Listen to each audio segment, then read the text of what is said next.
कांति मान नवजौवन संपूर्ण शंखचूड़ तुलसी महारानी को दर्शन करते हैं और तुलसी महारानी अपने मुखमंडल को वस्त्र से ढक के रखते थे और शंखचूड़ अपूर्व सुंदरी स्मृति स्वाति तुलसी महारानी को देखकर उनकी सन्निकट उपवेशन करते हैं और उनसे मधुर भाषा से मतलब मिष्टी भाषा बहुत मननीय रूप से कहते हैं, हे माननीय धन्य, तुम कौन हो और इस वन में क्या कर रही हो? तुम किसके कन्या हो? कल्याणी, तुम कौन हो? कृपा पूर्वक मुझे बताया। और शंखचूड़ की इस प्रकार बात को श्रवण करके श्रीमती तुलसी महारानी, जो कि धर्मध्वज की कन्या है, वो कहते हैं, मैं तपस्या के कारण इस वन में आकर उपस्थित हुई हूँ।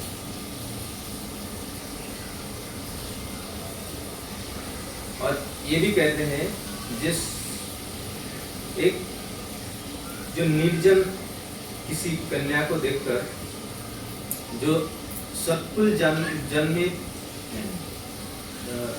व्यक्ति किसी स्त्री को इस प्रकार कोई जिज्ञासा नहीं करना चाहिए। जो व्यक्ति लंपट होते हैं, असत्कुल में जन्म लेते हैं और धर्मशास्त्र ज्ञानहीन होते हैं, वो इस प्रकार कामना के अभिलाष करते हैं।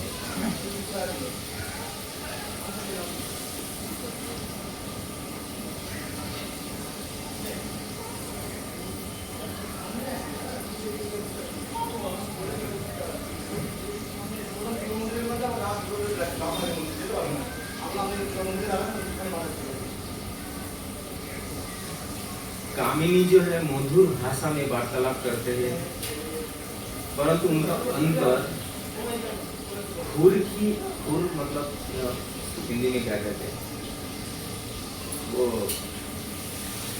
जो सेब बनाते ना, अभी तो ब्लेड पहले वो खुर उसकी तरह मतलब धार होते हैं, तीक्ष्ण होते हैं।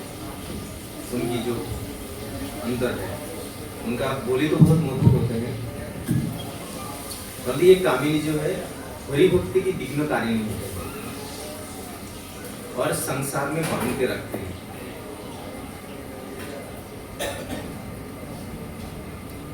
और इसमें कहा गया, स्वयं विधाता इस कामिनी को मायावादियों की माया की रूप की सृष्टि की है। तुलसी महारानी इस प्रकार शंखचूड़ ये सारी बातें बोलते हैं और शंखचूड़ ने कहा, हे देवी, तुम जो भी कुछ कह रही हो ये सब सत्य है और कुछ सत्य भी नहीं है, क्योंकि स्वयं विधाता सभी स्त्री को मनोहर स्वरूप स्त्री को दो प्रकार में भाग किया है, एक कृत्रिम रूप और दूसरा वास्तव रूप। जो वास्तव स्त्री रूप है वो प्रशंसनीय, परंतु कृत्रिम स्त्री को निंदनीय है। तो इसमें बहुत सारे स्त्री रूपों का वर्णन किया है, जो वास्तव स्त्री जैसे श्रीमती राधिका, लक्ष्मी, सरस्वती, दुर्गा, सावित्री, सृष्टि के आदि में ये सब स्त्री की मतलब वास्तव स्त्री रूप का वर्णन किया गया है। और जो कि कृत्रिम स्त्री रूप जो लिंग है, उसमें मेनका, रंभा, तिलोत्तमा, विप्रचित्ति, उर्वशी इत्यादि स्त्रीगण को यहाँ पे स्त्रीगण कृत्रिम निंदनीय है। स्त्री की तो बहुत सारे विभाग वगैरह नहीं जा रहे।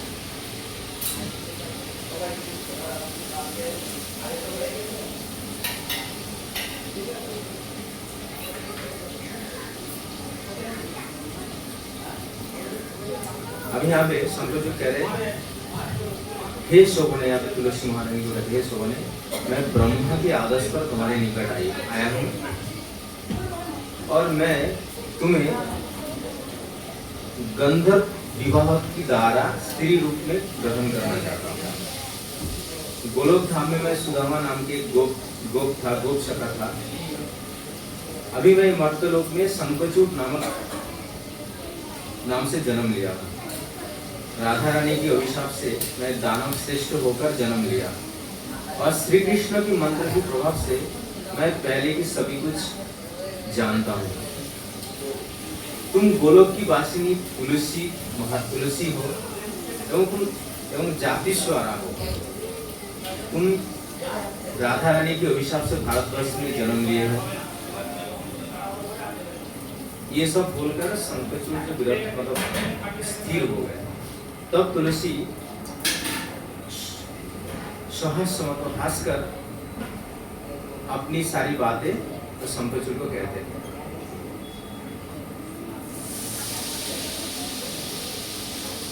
और कहते हैं इस प्रकार जो विद्वान व्यक्ति वो विश्व में प्रशंसा के पात्र है।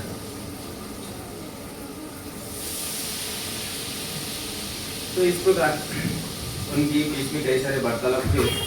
फिर तुलसी महारानी और संकचूट की जो गांधर्व की रीति से विवाह हुआ।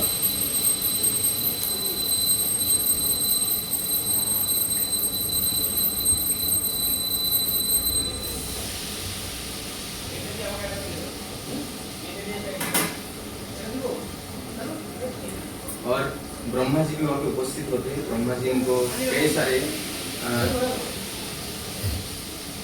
प्रदान करते और कहते जैसे सीत दुर्गे अत्रिते अनुसया नले दयंती चंद्र रोहिणी कामदेव में रति वशिष्ठे अरुणधुति गौतम में अहल्ला मनुते शतरूपा बृहस्पति के तारा जग के दक्षिणा और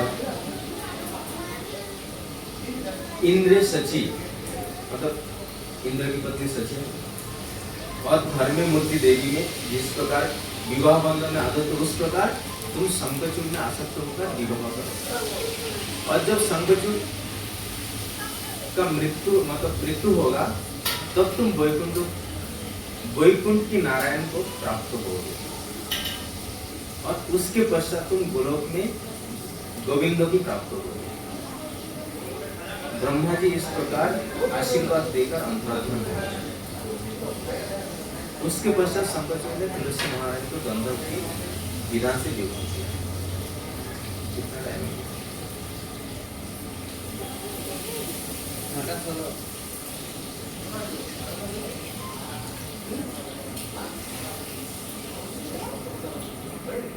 तो इसके पश्चात अभी बहुत बड़ा कहानी है। तो अभी दूसरे खंड से बता दें कि जो आविर्भाव इस प्रकार बहुत समय लगे ये बोलने में।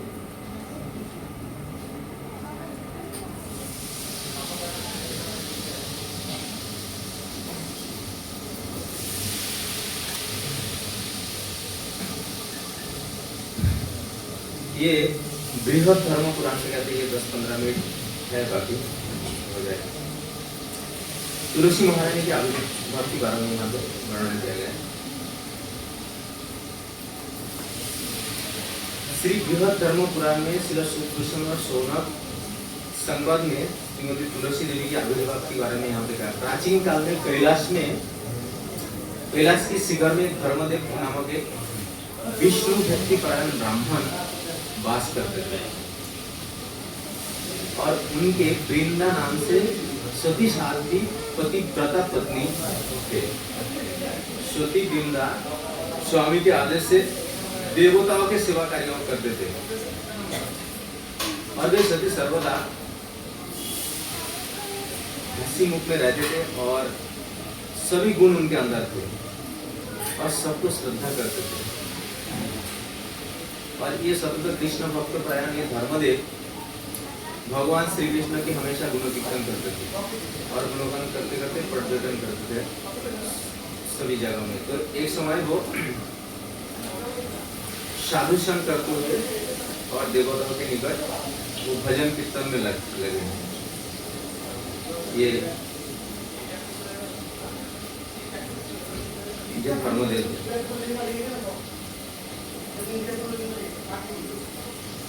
और उस समय जो गृह में तो भोजन करने के समय आ गए, परंतु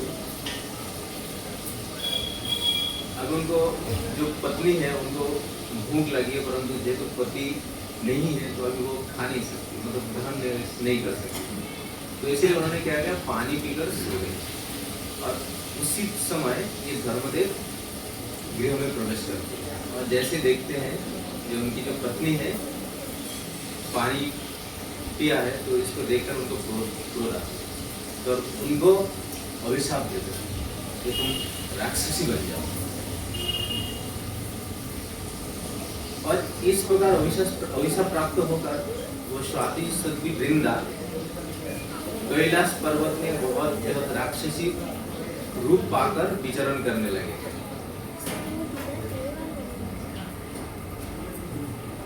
और उसके पश्चात ये वृंदा जो कि राक्षस बन चुकी थी तो भूतल पर आते हैं, पृथ्वी तल में आकर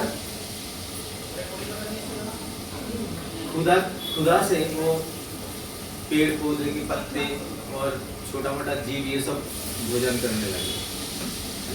और जब भी वो पूर्व में उनकी जो पूर्व पहले के जीवन की जो संस्कार थे, जो कि इसकी वजह से ब्राह्मण वैष्णव या शैव ये सब लोगों को परित्यक्त करते थे। तो एक समय मन में वो राक्षसी होने की बावजूद तो मन में कैलाश की बातें उनको याद आती है और वहां की जाने की अभिलाषा करते हैं। 3 रात कुछ अनाहार में रहकर वृंदा कैलाश में आके उपस्थित हो गई। वृंदा भी वृंदा नहीं, वो राक्षस हो गए तो कैलाश में आ गए।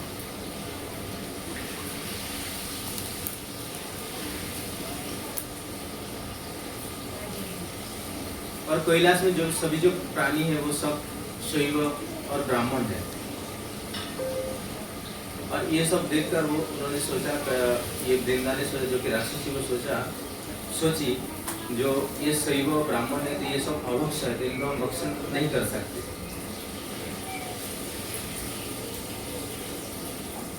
और वहाँ की जो वृक्ष है वो भी उनको ऐसा लगा कि वृक्ष है वो भी शीतमय है, तो ये सब अभक्ष है।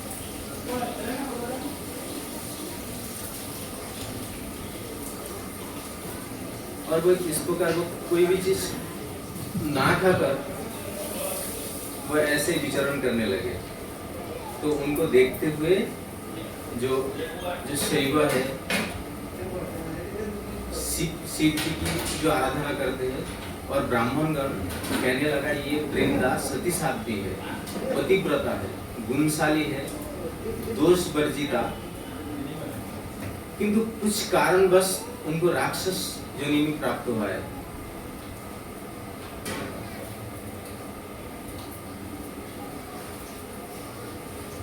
तो उनको कहते हैं वृंदा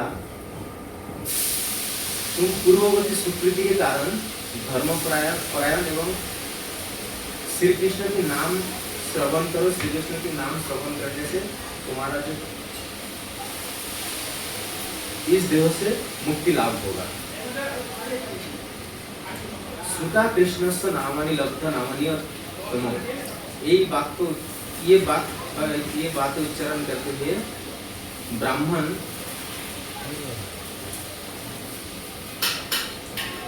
उच्च स्वर में भगवान श्री कृष्ण के नाम संकीर्तन कर रहे हैं। तो राक्षसी वृंदा